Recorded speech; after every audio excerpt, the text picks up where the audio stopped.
Welcome back to the Weekly Driver Podcast. My name is James Rea. I'm the editor and publisher of theweeklydriver.com, and I'm an automotive columnist for Bay Area News Group. My colleague and friend, as always, is Bruce Aldrich, and today we have on as a guest Bob Davis. And Bob is the CEO and founder of Virtual Driving Interactive. And if I have that correct, Bob, and we want to talk today about a new product that sounds fascinating, Driver's Essentials XE. So welcome to our podcast, Bob, and how are you doing today? And take us through the new product. We're eager to hear all about it. Well, I'm doing very well, thank you, and I appreciate the chance to be on the podcast. We are Virtual Driver Interactive, and brief background: we've been making driving simulators for schools, corporate fleets, highway safety organizations for about the last 12 years. The purpose of today, though, is there's a change, a new product that we're coming out with that is designed to be able to take the simulation training experience for teams into the living room. Really, essentially, the basic problem is we talk to people is nobody I know really thinks teams are genuinely ready to get their license. So people are in violent agreement on that. What is more difficult is, okay, how can you prepare them better?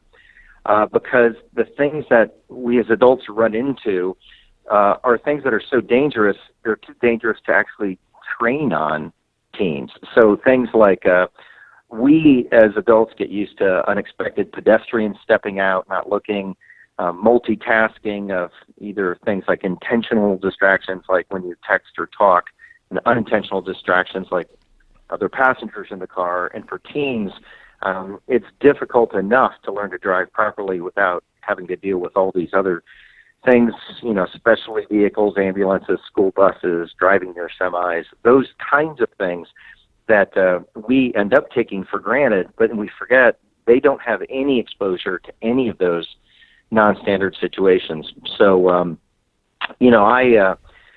for years and years, we've been delivering these to schools, but these, high-end simulation systems are, they start at $8,000 a piece. So it's not exactly the kind of thing you put in your living room for your family.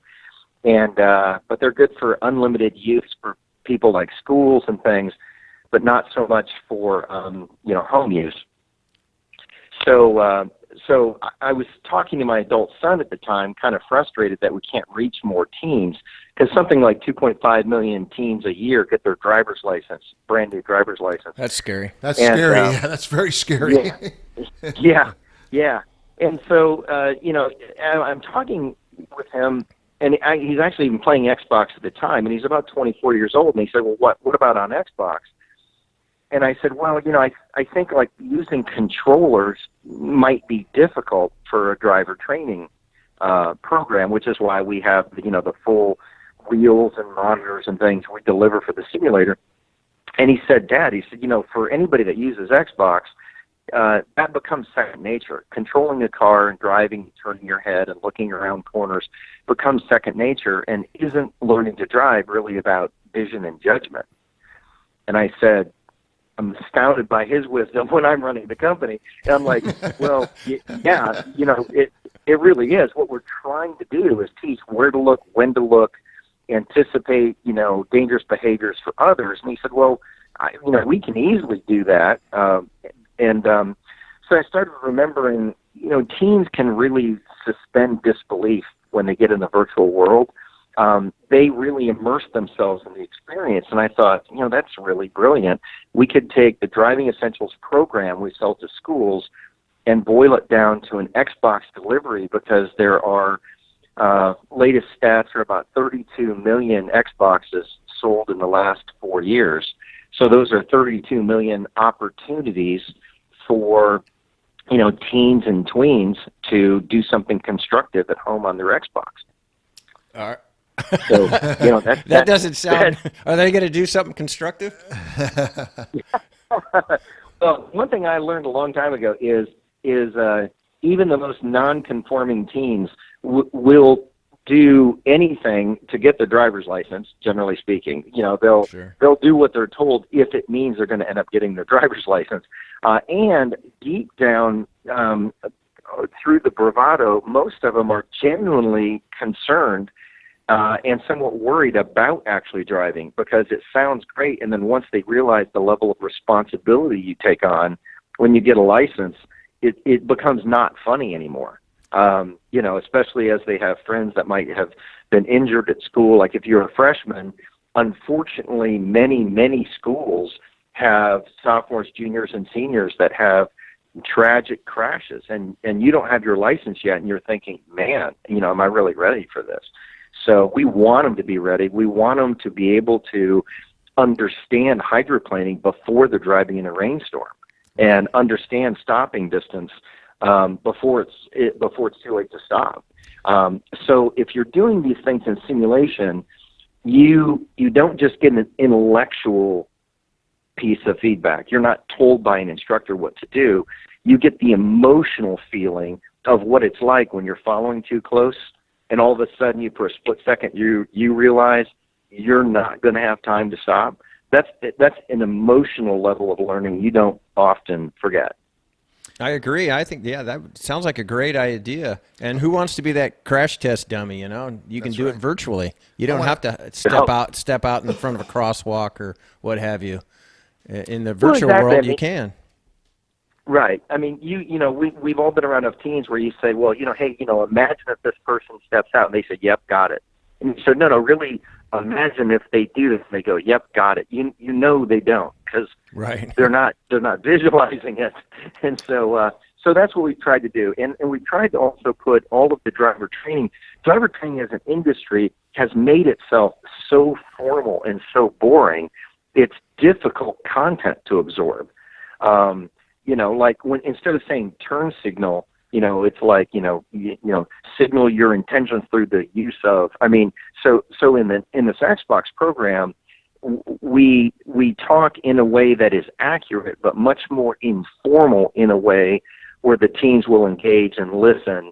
And so even down to the scripting of the instruction, it's a way to get them to pay attention and to engage. I want to go back just a few minutes ago. You said 32 million Xbox, and I was stunned by that, because I've never been an Xbox person. I don't know anything about them other than I know what it is. Where did that number come from? And I had no idea it was that prevalent. And number two, part of the same question is, what areas does Xbox cover in terms? I know John Madden's done well with his approach in football, but what other areas is Xbox available in it, and how is that 32 million? How did you come to that number? It's an incredible amount of subscribers or box owners, whatever it might be. Right. Yeah. Exactly. Well, it's funny. There's a variety of console or game review websites that actually have stats that go back to 12 to 15 years that cover Nintendo and PlayStation and Xbox, internationally and domestically.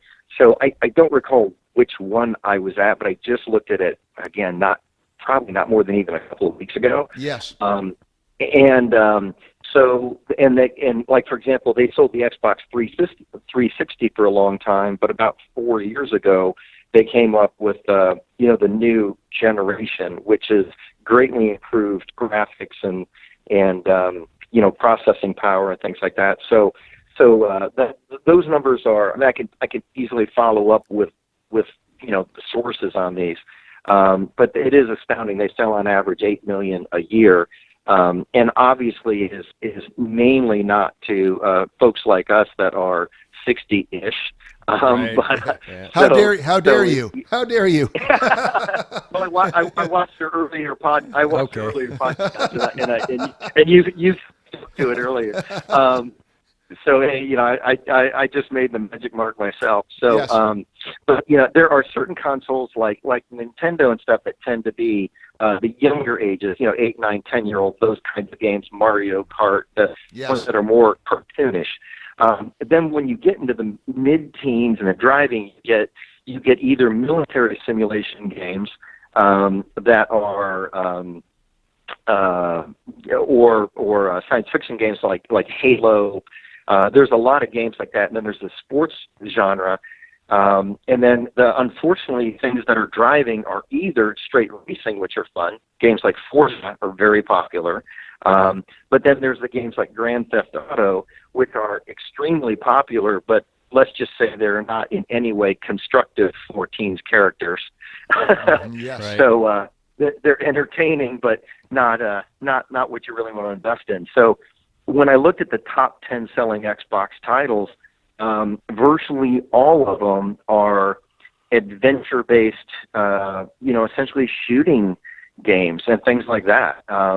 War simulations or things like that. So I just thought, man, wouldn't it be great? Because the parents have invested in this, $400 console, and they already have the big screen set up at the home.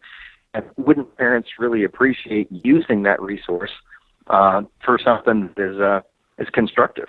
So, Bob, how do you plan on getting this out to the kids? Is it something, a DVD they would share, or they would download, or they would buy it, or the school gives it out, or what? It would. Well, there's really two avenues now. First of all, the software changes enough now where we won't have physical DVDs. It will all be direct download from the Microsoft Store. Great. Because that's where they get millions and millions. So no one has to trust us with the credit cards or with the downloads. We're not in the fulfillment business. It gets posted up in the Xbox Store, and they will download through their Xbox online accounts. Because when you have Xbox Online, you already have a stored credit card, Right. because that's the way you do multiplayer games and things. So they'll do that. That's the first. So that's the straight home use. That's the way a typical parent would. But we also have had a surprisingly high level of interest from the insurance industry, because they stand to gain a lot by having less teen-related claims. So we expect the insurance agencies to send out in their e-newsletters a link to the families that say, hey, here's another resource for your family to help better train your teen driver. And they get a lot of public kudos for being good and concerned. They also get the luxury of less teen driver claims, the safer the teens are. The Weekly Driver podcast gets support from AmericanMuscle.com, your late model Mustang and F-150 authority, bringing you the hottest products and top-notch customer service for over a decade. No one makes it easier to modify your ride. Visit AmericanMuscle.com today. That's great. I noticed in some of the press material, Bob, that you have a multiple episode or multiple series. How did you come to divide it up into, 8 or 10 different areas? And what was the process like? When did it start that you had from what your son was telling you and to the product? And how did you know how to divide it up? Well, we actually, because we had so many years in doing driving simulators to begin with. Yes. We've already had Driving Essentials, which is our simulation program. So we had the curriculum to rely on to figure out sort of, how to work through the very basics. And one of the first decisions we had to make is we had to make it where, a 14-year-old who's never been behind the wheel can learn the basics enough, but it has to advance rapidly enough to more advanced concepts. Yes. for the team that already has their permit, and they're in the process of getting their license, or as the crash rates the first 6 months to 12 months after getting your license are horrible. I was in that club. Even if, oh yeah, I would too. There's a telephone pole that has my name on it. Yes. And that was interesting because that was falling asleep at the wheel. Oh my gosh. And not through alcohol. It's just that impairment. It was never explained to me that impairment is also things like lack of sleep. Yes. And a lot of professions really burn the candle at both ends that way sleep-wise. So what we ended up doing is breaking it into 10 lessons. And then additionally, sort of lesson 11, if you will, is an unlimited free drive. And what that allows you to do is pick a city or rural or highway, and you can pick night, you can pick weather, thunderstorms, winter, heavy traffic, light traffic, and when you go through all that, you can drive an unlimited amount of time, but you have a life bar across the top of the screen, because in the world of gaming, you're used to either getting a score or having a life bar. And a life bar just means you start at 100%, but every time you do something that is inherently unsafe, then your life bar counts down. And if you get down to zero, you have to stop driving and you have to restart the virtual world again.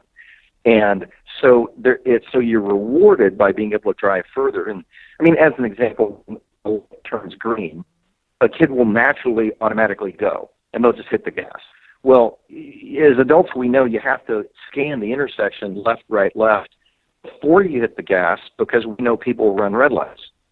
So in our program, if it turns green and you hit the gas, your life bar goes down, and you're immediately penalized because you hit the accelerator without scanning left, right, left before moving. Gotcha. So it's very involved, yet entertaining, because now they immediately know what they did wrong. And as opposed to being lectured, their score just went down. Well, they get the score being down. Same with, like, you can't even start a lesson without clicking the virtual seatbelt, because we want it to be such second nature to automatically think of your seatbelt before you do anything else. It's a requirement in every lesson. That's clever stuff. And then the final point on that is they get a lot of driver education on rules of the road, like, what the blue curve means, or what a sign means, or what a yield sign means. So they get education from other sources, the book learning part, if you will. So we don't spend a lot of time on the kind of stuff we know that are taught. We spend a lot of time on the things we know they're not exposed to and not taught. And that's where these 10 lessons came from, like space management is a good example. We know that you have to keep openings in front and behind, but also on your left and on your right when you're driving. Well, here they can interactively be driving, and we calculate the proximity around the vehicle to tell them where they have an effective bailout area if they have to. If they have to speed up or have to stop or have to go right, have to go left. So those are really advanced things that, even the best driving instructor behind the wheel has a really hard time getting them experience in those kinds of situations. That's pretty nice stuff. Can they also select what kind of car they want to drive and what music they want to put on?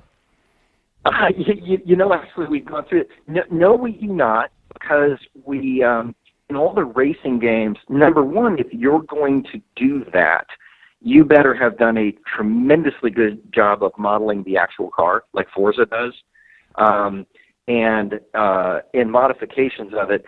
And we want to make sure that they're distinctly thinking of safety and not the car itself, because we don't want the entertainment value to come through for that way.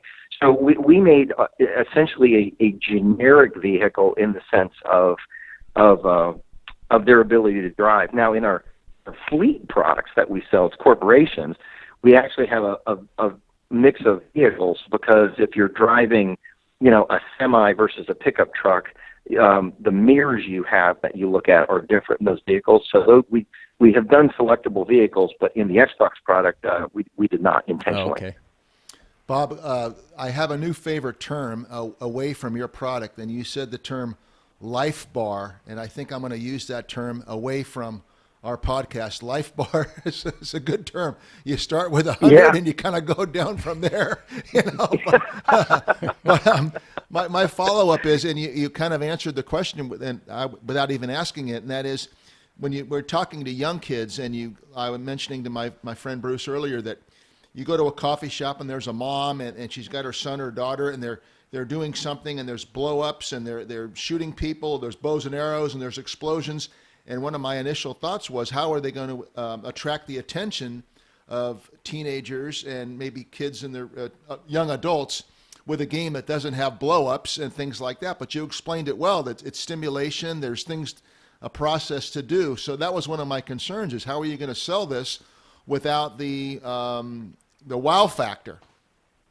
Right, yeah. And you did ask one other thing about the Microsoft Store. Yes. The go-to-market, the buyers of these, the prime stakeholders will be parents. Yes. because I am so sad to say that over my more than decade in the simulator business, I've been contacted by so many amazing people that have lost teams to car crashes Yes. that want to do something, but they're frustrated because they like, look, I really want to help other people not go through this, but I've gone to the DMV and that doesn't help, and I go to the Board of Education and that doesn't help. No. They don't Strike know. two. They don't know Yeah. what to do. Yes. Yeah. And so I know that I was given a heads up that the product isn't available yet, but could you kind of fill us in when it will be, if you know, and in what avenues will it be available? In multiple areas, just what you mentioned earlier, or are there other avenues for it? Well, specifically, as it stands right now, we are actually in the final stages of product approval through the Microsoft Store. Okay. And that means that for them to keep very high-quality titles available on the store, they have a very rigorous approval program. And that's going very well, but it's a little out of our hands until we hear back from them. So we are anticipating by their dates, 2 to 3 weeks, it should be generally available. And as soon as that means, it means that if you go to either the website that we have, which is drivingxe.com, Yes. that will show the product. That will show the product and some videos of the actual drives and what the lessons are about. Then there's a clickable link there that says "Get it on the Xbox Store," and that links directly to the product page in Xbox. And that's really the only avenue to buy it and to download it, as it is. Except from a marketing standpoint, we expect parents to be very enthusiastic. So the social media channels parents tend to use are more like Facebook and those types of social media, sort of viral expansion versus advertising. And we want kids to really like it and to really learn from it, but the parents are the buyers because they are the ones that have the wisdom to know the teens aren't as ready as they think they are. It sounds like a good idea. Excuse me. I hope it goes well. What do you see appreciate is that. what do you see as like step 2 or something? The next edition up. What is your further goals? Well, probably the very next thing we would do is probably release a PlayStation 4 version, because they actually sell, even in the U.S., even more Sony PS4 consoles than they do even in Xbox. So we would probably, because right now the only pushback would be is if a parent really, really wants it, but they don't own an Xbox. Certainly kids have friends that have an Xbox, but many of those same households, for every household that has an Xbox, there's another household that has only a PlayStation. Most people don't have both, some do. So that would give us a wider available platform to run the program on. Bob, what kind of price points are we talking about? $59, all in retail. So it's $59 download, which is the normal retail price for most tier 1 games. Gotcha. Now with your son, I'm having a little fun. Is he a paid consultant on this project, or has he been the test pilot, so to speak, the test driver? And what does he say about his old man, so to speak, doing this? Yeah. Well, yeah, it's actually very fun. Yes, he's been all those things, except for the paid part. Gotcha. Yeah. Well, what's funny is when I first started the company in 2005, yes. Like a lot of young companies, you're looking for the least expensive way to do it. So yes. he was my male model for all the simulation pictures when we had teens driving our simulators in all our website and brochures and trade show banners. He was the one. So I got his modeling career started when he was 15. That's great. That's great. Has it gone to his head, or is he pretty settled guy? He's okay. Oh yeah, he's okay. Okay. I realize there's no money in it for him. So that's good. Well, Bob, we as always of all of our guests, we kind of go in sometimes with a little bit of knowledge, and in this case, I confess I had zero knowledge of what you guys have going on, but I've sure learned a lot in the last 25, 26 minutes. So we want to thank you for being our guest today on the Weekly Driver Podcast, Bob Davis, and we're looking forward to seeing the product, Driving Essentials XE, in a few weeks, and it sounds like it's, speaking frankly, it's going to save a lot of lives. So thank you for that, Yeah. and we we think the best of what you got going on and wish you the best with the product. So thank you again for being our guest today. We really appreciate it. Thanks, Bob. Well, thank you, James. Thank you, Bruce. I really appreciate it. Okay. All right. Enjoy Have the a day. good one. Cheers. Bye-bye. You too. Bye-bye. The Weekly Driver podcast receives support from AmericanTrucks.com, your late model Silverado, Sierra, Ram, and F-150 online aftermarket retailer, bringing you all of the hottest parts from accessories to lift kits, from wheels to tires and winches. AmericanTrucks.com has the knowledge and know-how to make your wildest dreams come to reality.